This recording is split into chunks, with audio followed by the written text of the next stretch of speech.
Who would win, Phoenix Wright or Saul Goodman? So I finally finished Better Call Saul, and to my strange fascination in media about scrawny fictional lawyers. And I really loved this show, probably more than even its sister show Breaking Bad. So I find it funny that the main reason I watched one of the best television series in history was just to answer this one stupid question that's been in my mind for about a year now. And finally today, I shall officially break down which of our two favorite bumbling legal minds would truly win against one another. But of course, some ground rules, besides the obvious. So first, number one, this isn't a fight to the death, because if it were, Saul would be fucking obliterated. Phoenix may not be known for dishing out any punches besides airbending, but my dude has been punched, whipped, tased, clubbed, burned, and most notably fallen 60 feet into a freezing cold river and got hit directly by a car that launched him high enough to bonk his head on top of a light pole and walked away with a mild fever and sore ankle respectively. Meanwhile, Saul is over here getting beaten up by a depressed, insomniatic Howard Hamley. So yeah, Saul doesn't got this. Instead, this is going to be a legal debate. Not an official trial, as both are defense/criminal attorneys, but a debate more like who stole the last cookie from the cookie jar, where both sides had to defend their respective clients for the cookie snatching allegations. And number two, this debate won't fall under either of their respective legal systems. Now obviously Saul and Phoenix will have a significant advantage under Albuquerque or Japan-California laws. So instead, it all falls under the rules of this hypothetical debate. Now, I don't know the rules, nor do I want to go through the effort of making them, because as you'll soon see, the specifics are kinda irrelevant. This also doesn't mean that their pre-existing legal knowledge and experiences are entirely useless. Rather, it's more about how they can learn, interpret, and take advantage of the rules for their own advantage.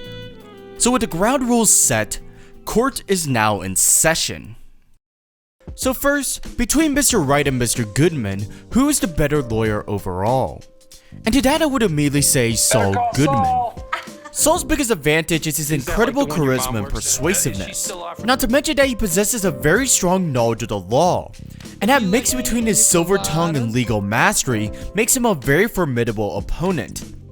This is especially notable in the bookends of Better Call Saul, where at the beginning, he was able to convince the least convincible man in Albuquerque from basically a death sentence to him and two others leaving with their lives. And then in the finale, where he brought down the near guaranteed life sentence plus 190 years to just 7 years and almost mint chocolate every Friday. So it's safe to say that Saul is a stellar lawyer who pulls out all the stops for him and his clients. Meanwhile, Phoenix always acts like it was just isekai'd into being a lawyer.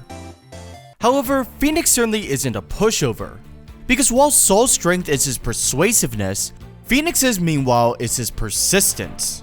While Saul usually has some nuance within his trials, Phoenix is always working with absolutes, and always on the wrong side of them to boot. But despite that, he still fights back, and he really is able to hold his own. While a lot of the time it is Wright desperately bluffing his way to stall out trials, he can masterfully piece together all the evidence and testimonies to formulate a very strong counter to the prosecution.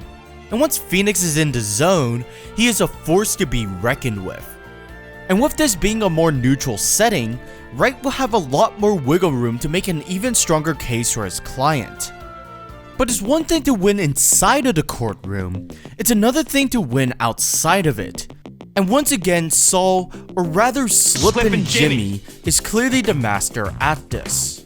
He treats the law like a toddler on a Red Robin's Kids menu. He will break any rule, both legal and moral, to ensure a victory for him and his client, to force the other's hand before they even engage in battle.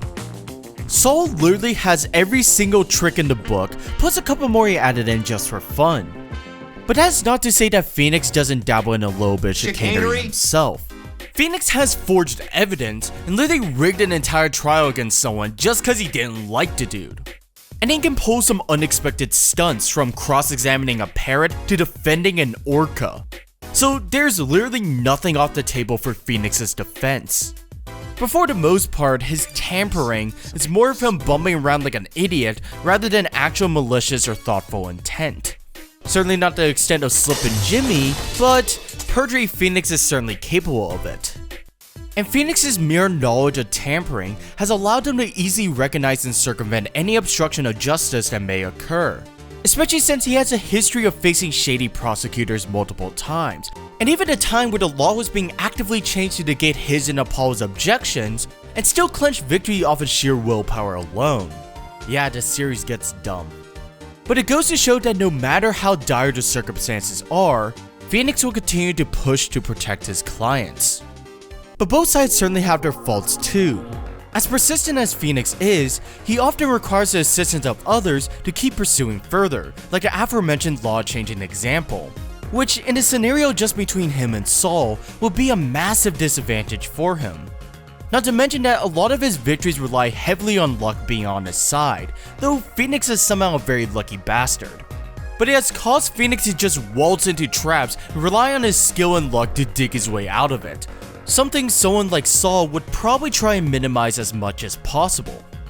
Meanwhile, Saul is often very impatient, impulsive, and greedy, which leads to his downfall in many cases. Saul works best when he's a step ahead, but is at his worst when the other side is the one step ahead. And when the other has clearly made up their mind, Saul has trouble saying anything to convince them otherwise. So TLDR, from their own skills as a lawyer, Saul is way more proactive, while Phoenix is more reactive, if you get what I mean. But as tough of competitors each of them are, they're nothing without the peers they have on their side. Saul has a lot of great partners in crime, like the ever-talented Kim Wexler being the yang to Saul's yin, Mike Ehrmantraut dealing with all the dirty work, and the god amongst men Huel Babineau, as well as currently every single criminal in the state prison. But without a doubt, Phoenix has the edge in terms of allies on his side, for the very simple reason that most, if not all, have fucking superpowers. Phoenix has assembled an entire law office full of superpowered lawyers that can instantly discover if someone's lying through sight, emotion, or even their soul. Oh yeah, and of course the very handy logic. And don't get me started with the ability to summon people from the dead, and yeah, this isn't really a contest. Even just with the power of his Magatama that Maya gifted him would probably be enough to see through anything Saul could throw at him. Like, just with the help of his daughter Trucy and a perceive ability, he was able to go undefeated at poker for 7 years straight. So yeah, Saul would certainly have a hard time against Phoenix's squad of superpowered lawyers and literal ghosts. That is, unless Mike has anything to say about it. Headshot. But assuming literally murdering your opponent isn't allowed, Saul's only fighting chance is how elaborate his schemes can get, especially with the help of all of his allies. As said before, Saul wins his battles even before he engages in them, and when partnered with Kim, Mike, Huel, or the film crew, the more foolproof the plan becomes. So he could easily mess with Phoenix or the defendant or the trial itself like he's done repeatedly in the past against far more astute lawyers like Chuck and Howard. So it would be possible to get to Phoenix with something, as he has been affected by similar attempts in the past. Anything to ensure that this debate will never reach trial, as if it does, Phoenix's agency will easily dismantle every bit of Saul's scheme. As intelligent and formidable Saul and Kim are, and as much forged evidence and tampering they could throw out, there's only so much you can do against a literal Justice League of lawyers. So overall, what do I think? Well, it's a little difficult because unlike a power scaling fight, a debate like this has a lot more restrictions, intricacies, and outside factors that could sway it either way. But in my opinion, this debate really comes down to a wildcard for each side. Saul and the extent of his shenanigans before and during the debate, and Phoenix's trust in his client being innocent. I know both are kinda cop-out answers, but those two are really the two biggest determining factors. Like, Saul is very much capable of kidnapping Maya or ordering physical violence against Phoenix, but it's very hard to believe Saul would willingly go to those extremes unless he himself is in a dire situation. And Phoenix is only truly a menace in trial if he knows in his heart he is right. If he even doubts himself slightly or believes that his client is guilty, he crumbles under the pressure. Phoenix is only as strong as his willpower, so break the trust, you break his entire argument. But in short, I feel just between Saul and Phoenix alone, Saul has a clearer line to victory than Phoenix, with his persuasiveness and unpredictability, plus having an overall superior knowledge of the law. Phoenix would definitely hold his own, but I feel Saul is just way too erratic even compared to Phoenix's previous opponents. But if anyone was to outwit someone like Saul and his tomfoolery, it would be Phoenix. Meanwhile, Phoenix with just a little bit of help would easily secure the win over Saul, especially with all of his tricks to see right through any of Saul's deception. But what do you think? Who truly is the superior lawyer between these two? There's certainly a lot of things I could have missed, so please leave anything in the comments below. I love talking more about stuff like this, and I will try to respond to as many as I can. There will also be a straw and YouTube poll in the description that I'll try and follow up on in the future, whether it's a video, short, or even live stream, so stay tuned for that. However, at the end of the day, we all know the true answer. If you're innocent, do the right thing and call the right anything agency.